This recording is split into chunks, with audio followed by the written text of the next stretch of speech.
शिवशंकर भक्त मंडळ. नमस्कार. आज शिवशक्ती भक्ती शिवशंकर भक्त मंडळ यांच्या इथे जी देवी विराजमान झालेली आहे, तर तिला सप्रेम नमस्कार किंवा नमन करून आज आम्ही इथे आमच्या कार्यक्रमाची सुरुवात करत आहोत. आज 8वा राष्ट्रीय पोषण माह कार्यक्रम चालू आहे. हा पूर्ण भारतामध्ये 15 सप्टेंबर ते 15 ऑक्टोबर या कालावधीत आपण ह्यावर्षी साजरा करत आहोत. तर हा कार्यक्रम साजरा करण्यामागचं कारण हेच आहे की आपलं पोषण व्यवस्थित होणं गरजेचं आहे. त्याचसोबत आपल्या मुलांचं आजपर्यंत आम्ही मुलांना खायला भरवा आणि त्यांना चांगलं सुदृढ बनवा अशा घोषणा करत होतो. पण असं झालेलं आहे की खायला तर आई आपल्या मुलाला खायला भरवत आहे, पण बऱ्याच ठिकाणी आपण बघतो की मुलांना कुरकुरे चिप्स अशा गोष्टी प्रमाणाच्या बाहेर भरवल्या जातात. मुलं आहेत की पॅकेट बघितलं कारण ते रंगीत असतं, आकर्षित असतं, ती लोक ती मागणी करतच असतात. आणि आपण सुद्धा त्यांचं 5 रुपयाला आहे, 10 रुपयाला आहे, सहज आपल्या पर्समध्ये अवेलेबल असतं म्हणून आपण ते घेऊन घेतो. पण घरामध्ये आपण चपाती भाजी एवढ्या सगळ्या गोष्टी व्यवस्थित करून सुद्धा जर बाहेरचे हे एक दोन पाकिटं मुलांना भरवले तर काय होतं की ॲटोमॅटिकली त्यांचा आहार आपण सकस आहार भरवला आहे पण तो त्यांचा मायनस होऊन जातो, म्हणजे त्या आहाराची किंमत राहत नाही.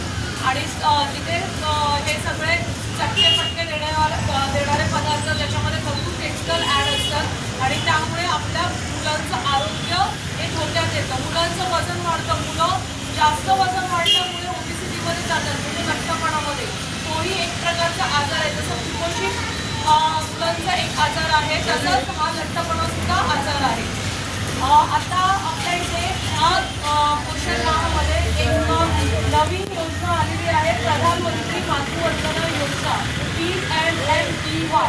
याच्यामध्ये जर महिला पहिल्यांदा गरोदर असेल किंवा दुसऱ्यांदा गरोदर असेल तर तिला सरकारकडून नाव नोंदणी केल्यानंतर एक आर्थिक लाभ होणार आहे. जर पहिली मुलगी किंवा मुलगा असेल तर तिच्या खात्यामध्ये 5,000 रुपये जमा होणार आहे. त्याचसोबत जर दुसरी डिलेवरी आहे आणि दुसऱ्या डिलेवरीमध्ये जर तिला मुलगी झाली तर तिच्या खात्यामध्ये 6,000 रुपये जमा होणार आहे.